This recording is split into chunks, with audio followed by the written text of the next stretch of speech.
আপনি হয়তো একজন চাকরিজীবী, চাকরি করছেন কিন্তু কোনো না কোনোভাবে স্যাটিসফ্যাকশন আসছে না, বা ভালো বেতন পাচ্ছেন না, বা যেভাবে নিজেকে নিয়ে স্বপ্ন দেখতে চাচ্ছেন সেখানে যেতে পারছেন না। সো এরকম যারা এবং যারা এই মুহূর্তে কিছুই করছেন না, তা আজকেই যে কাজটা করবেন আপনি, সেটা হচ্ছে আগামী 10 বছরে 2022 সাল আল্লাহ যদি বাঁচায় রাখেন 2032 সাল পর্যন্ত এই 10 বছরে আপনি কি কি করতে চান, ইয়ার ভিত্তিক একটা লিস্ট করেন। একেবারে কমপক্ষে 10টা লিস্ট বা 15টা লিস্ট বা 12টা লিস্ট বা 5টা লিস্ট করেন যে আমি আগামী 10 বছরে এই এই কাজগুলো করতে চাই এবং নিজেকে এখানে দেখতে চাই। এবং এই তালিকাটা আপনি তৈরি করে আপনার একেবারে পড়ার টেবিলের সামনে হোক বা আপনার দেখতে পান, মানে সেগুলো নিয়ে হাসাহাসি করবে, এই যে কি পাগলামি করে লিস্ট করে, এগুলো তো আমরা ছোটবেলায় ওই যে কি করতাম, পড়ার রুটিন বানাতাম। আসলে পড়ার রুটিন কিন্তু জীবনের রুটিন হচ্ছে এটা। তখন পড়ার রুটিন বানাতাম, আর এখন জীবনের রুটিন বানাবো। এই জীবনের রুটিনটা বানিয়ে আপনি প্রতিদিন রুটিনটার দিকে একবার তাকাবেন। মানে আমি আসলে যেটা রুটিনের দিকে তাকালেই কিন্তু কি আপনার ঘটনাগুলো ঘটে যাবে না, কিন্তু রুটিনের দিকে প্রতিদিন একবার তাকালে আপনাকে ঘটনাগুলোর দিকে, আপনার মনকে, আপনার মস্তিষ্ককে, আপনার অবচেতন মনকে ওই দিকে ধাবিত করবে প্রতিনিয়ত। আরে আমার তো শুরু করা হয়নি, আমি লিখেছি। নিজের সঙ্গে কমিটমেন্ট এটা এমন একটা বিষয় যে এখান থেকে বের হওয়া কিন্তু খুব কঠিন। আমরা অনেকেই মানুষের সঙ্গে নানান কমিটমেন্ট ভঙ্গ করতে পারি, কিন্তু নিজের সঙ্গে কমিটমেন্ট ভঙ্গ করতে কিন্তু মানুষের কষ্ট হয়, ব্যথা লাগে, অনুশোচনা হয়। এটা লিখেন। এখন আপনি এখানে কি কি লিখতে পারেন, মানে অনেকের মধ্যে প্রশ্ন আসতে পারেন কি লিখবো। যেমন আপনি 1 নম্বরে লিখতে পারেন যে আমি গ্রাজুয়েশন করব, এবং আমি দায়িত্ব নিয়ে বলছি গ্রাজুয়েশনের পর আপনার মাস্টার ডিগ্রি করার দরকার নেই। আপনি পরে যদি মনে করেন আপনার বিবাহের জন্য বা অন্য কোনো সামাজিক মর্যাদার জন্য দরকার, সেটা আপনি পরে করেন, কিন্তু সময়টা নষ্ট করেন না। গ্রাজুয়েশনের পরপরই সাথে সাথেই আপনাকে কিন্তু কাজে ঢুকে যেতে হবে, এবং আগে ঢুকে যেতে পারলে তো আরও ভালো। আমাদের অনেক স্টুডেন্ট কিন্তু ইতিমধ্যেই উদ্যোক্তা হয়ে গেছেন, বা অনেককে আমার সে স্টুডেন্ট আমি চিনি যারা এখনো লেখাপড়া করছেন কিন্তু পার্ট টাইম কাজ করে মাসে 30, 40, 50 হাজার টাকা ইনকাম করেন। ইয়েস, আমি তাদেরকে চিনি, জানি, আমি তাদের কথাই বলছি। সো সেটা সম্ভব। তাইলে আপনাকে যেটা করতে হবে যে আমি তাহলে নাম্বার 1 হতে পারে যে আপনি যদি স্টুডেন্ট হন তাহলে আপনার প্রথম কাজ হবে যে আমি গ্রাজুয়েশনটা করব, পাশাপাশি পড়ালেখা অবস্থায় কিছু পার্ট টাইম জব বা পার্ট টাইম ব্যবসা করা যায় কিনা সেটা চেষ্টা করব। তাহলে এটা হলো 2টা হইতে পারে। আর ধরেন আপনি লেখাপড়া শেষ করে ফেলেছেন, এখন আপনার প্রথম টার্গেট কি হবে যে আমি কিছু দক্ষতা অর্জন করব। যেমন যেটা আমি সবসময় বলি, আপনাকে বাংলায় সুন্দর করে কথা বলা জানতে হবে, ইংরেজি কথা বলা লেখা জানতে হবে, আপনাকে কিছু টেকনিক্যাল স্কিলস জানতে হবে, ডিজিটাল মার্কেটিং বা আজকাল আইসিটির কিছু বিষয়, আপনাকে ওয়ার্ড, এক্সেল, পাওয়ার পয়েন্ট এগুলো আপনাকে ভালো করে জানতে হবে। এই বিষয়গুলো আপনি শিখে ফেলেন যদি এগুলো আপনার জানা না থাকে। আর যদি জানা থাকে তো আপনি এগিয়ে গেলেন, আরেকটু এগিয়ে গেলেন। তারপরে আপনি পড়বেন, ভালো ভালো ভিডিও দেখবেন। আপনি যাদের মতো হতে চান তাদের জীবনীগুলো পড়বেন, তাদেরকে নিয়ে লেখা কোনো ভিডিও, তাদেরকে নিয়ে করা কোনো ভিডিও দেখার চেষ্টা করবেন। প্রতিদিন অন্তত একটা ভিডিও দেখার চেষ্টা করবেন।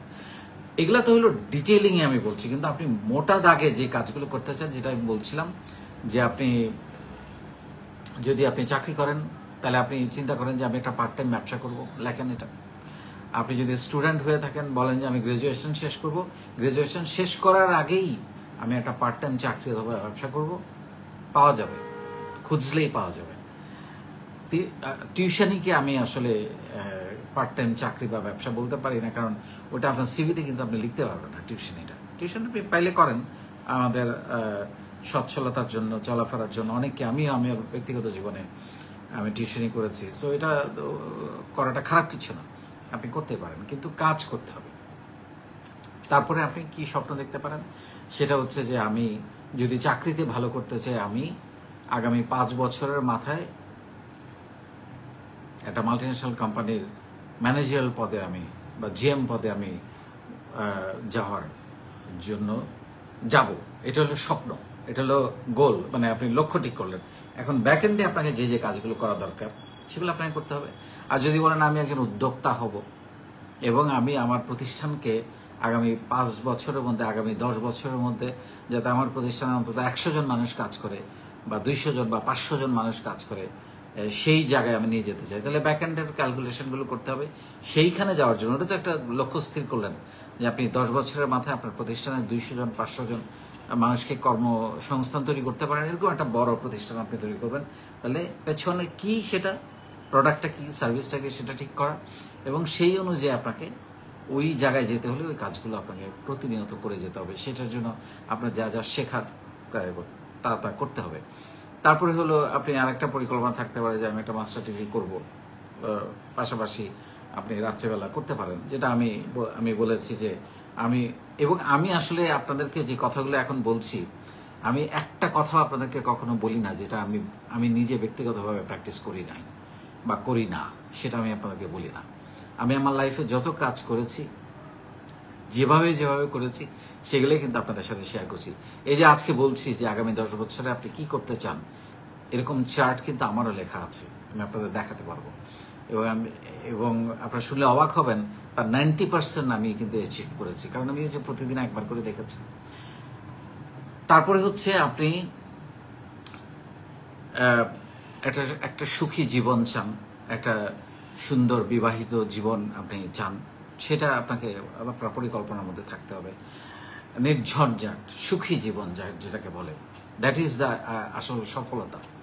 তারপরে হচ্ছে আপনার আর যে পরিকল্পনা থাকবে সেটা হচ্ছে আপনি মানুষের জন্য অন্তত 5 জন 10 জন 1 জন 2 জন মানুষের জন্য আপনি কি কাজ করতে চান তার একটা তালিকা আপনি করতে পারেন। যেমন কারো লেখাপড়ার দায়িত্ব নিতে পারেন, কোনো একটা বাচ্চা বা কোনো একটা মানুষকে কোনো একটা জিনিস শেখাতে সাহায্য করতে পারেন, যে কোনো দায়িত্ব, বা কাউকে কোনো একটা অসহায় মানুষের চিকিৎসা, কারো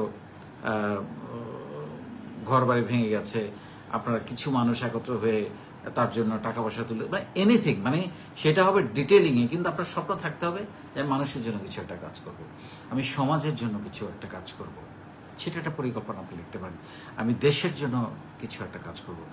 আপনাকে কে কি দিয়েছে, কোথায় কি সমস্যা, এই সমস্যা ওই সমস্যা, এটা নাই ওইটা নাই, এগুলা অন্য ইস্যু। তার আগে আপনি একজন মানুষ, আপনার কিছু বেড়ে ওঠার সঙ্গে আপনার কিছু দায় দায়িত্ব আছে, সেগুলো আপনাকে করতে হবে। পরিবারের জন্য আমি কি করব, আমার বাবা মার জন্য আমি কি করব, এই স্বপ্নগুলো আপনাকে লিখে ফেলতে হবে। 10টা 15টা লিখে ফেলতে হবে। সরি, কারেন্ট চলে গেছে। সেগুলো লিখে ফেলতে হবে। সেগুলো আপনি যখন লিখে ফেলবেন তখন দেখবেন যে আপনি যখন এগুলো প্রতিদিন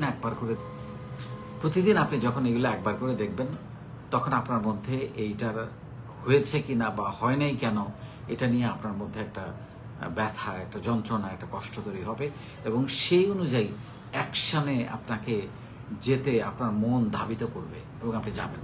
এবং আপনি যখন আনন্দ পেয়ে যাবেন, আপনি যখন ইন্টারেস্ট পেয়ে যাবেন এই কাজটা করতে গিয়ে, তখন দেখবেন যে আপনার ওই যে লিখেছেন 15টা লিস্ট করেছেন আগামী 10 বছর। শেষ করতে চাচ্ছি যেটা বলে, সেটা হচ্ছে যে এই তালিকাটা আপনি আজকেই করে ফেলেন, এই তালিকাটা আপনি লিখে ফেলেন। তালিকাটা লিখে আপনি একদম চোখের সামনে রাখবেন, যাতে প্রতিদিন একবার দেখবেন, এবং তালিকাটা হবে কিন্তু লক্ষ্য। ডিটেলিংটা আপনি করবেন হচ্ছে অ্যাকশনে, যে আপনি সেটা করতে গেলে আপনার কি কি জিনিস শিখতে হবে, জানতে হবে, কোথায় মেলামেশা করতে হবে, কারা আপনার বন্ধু হবে, কাদের সঙ্গে আপনি মিশবেন, কাদের সঙ্গে চলবেন, কোন মানুষগুলো, যেমন আপনার, আমি মনে করি সেই গোলের মধ্যে একটা থাকতে পারে যে আমি একজন পজিটিভ মানুষ হয়ে বেঁচে থাকবো, আমাকে কোনো নেগেটিভিটি স্পর্শ করবে না। আরেকটা লিখতে পারেন যে আমি একজন ভালো মানুষ হিসাবে জীবনটা কাটাতে চাই, এবং এটা সম্ভব। এটা অল্প টাকা থাকলেও সম্ভব, এটা বেশি টাকা থাকলেও সম্ভব। এটা হচ্ছে একটা ইচ্ছে, এটা হচ্ছে নিজের সঙ্গে একটা প্রতিজ্ঞা।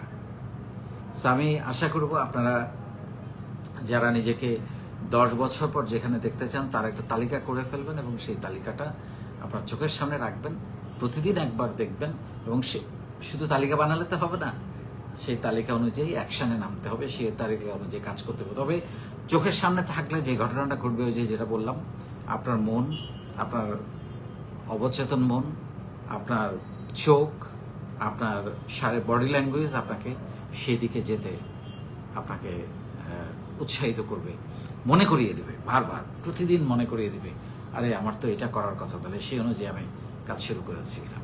সো এই কাজগুলো করেন, ইনশাল্লাহ আপনাদের জীবন অনেক সুন্দর হোক। আমার পুরো প্রচেষ্টাটাই হচ্ছে আপনাদের এগিয়ে নেওয়া, আপনাদেরকে ভালো রাখা, আপনারা যাতে সমাজে বুক ফুলিয়ে বাঁচতে পারেন, সুখী হতে পারেন, খুশি থাকতে পারেন, সফল হতে পারেন এবং একজন ভালো মানুষ হিসাবে নিজেকে সমাজে প্রতিষ্ঠিত করতে পারেন, এটাই হচ্ছে আমাদের চেষ্টা।